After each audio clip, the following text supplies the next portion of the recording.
പരിശുദ്ധ പരമ ദിവ്യകാരുണ്യത്തിന് എന്നേരവും ആരാധനയും സ്തുതിയും പുകഴ്ചയും ഉണ്ടായിരിക്കട്ടെ.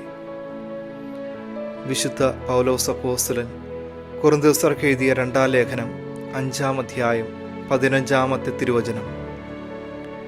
ജീവിക്കുന്നവർ ഇനിയും തങ്ങൾക്കു വേണ്ടി ജീവിക്കാതെ തങ്ങളെ പ്രതി മരിക്കുകയും ഉയർക്കുകയും ചെയ്തവനു വേണ്ടി ജീവിക്കേണ്ടതിനാണ് അവിടുന്ന് എല്ലാവർക്കും വേണ്ടി മരിച്ചത്.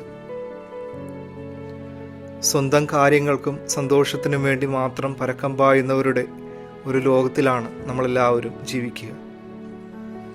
ഈ പരക്കം പാച്ചിലിൽ ദൈവത്തിനോ ബന്ധങ്ങൾക്കോ യാതൊരു സ്ഥാനവുമില്ലാത്ത അവസ്ഥയിൽ മനുഷ്യൻ്റെ ജീവിതം മാറിപ്പോകുന്നുണ്ട്.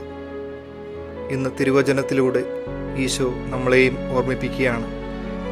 ഇനിയും നീ നിനക്ക് വേണ്ടി ജീവിക്കാതെ നിനക്ക് വേണ്ടി മരിച്ച ഉത്ഥാനം ചെയ്ത ഈശോയ്ക്ക് വേണ്ടി ജീവിക്കുവാൻ തുടങ്ങിക്കൂടെ എന്ന്.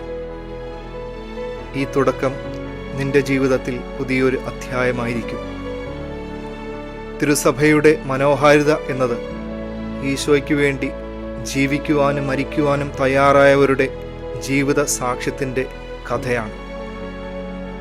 ഈ സാക്ഷ്യമാണ് നമ്മിൽ നിന്നും ഈശോ ആഗ്രഹിക്കുക.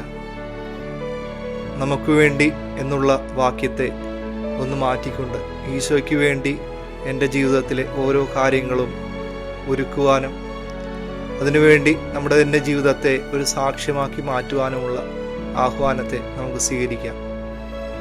ഇന്ന് ഈശോ നമ്മളെയും നമ്മുടെ കുടുംബത്തെയും ജീവിത സാഹചര്യങ്ങളെയും പൂർണ്ണമായിട്ടും അനുഗ്രഹിക്കും.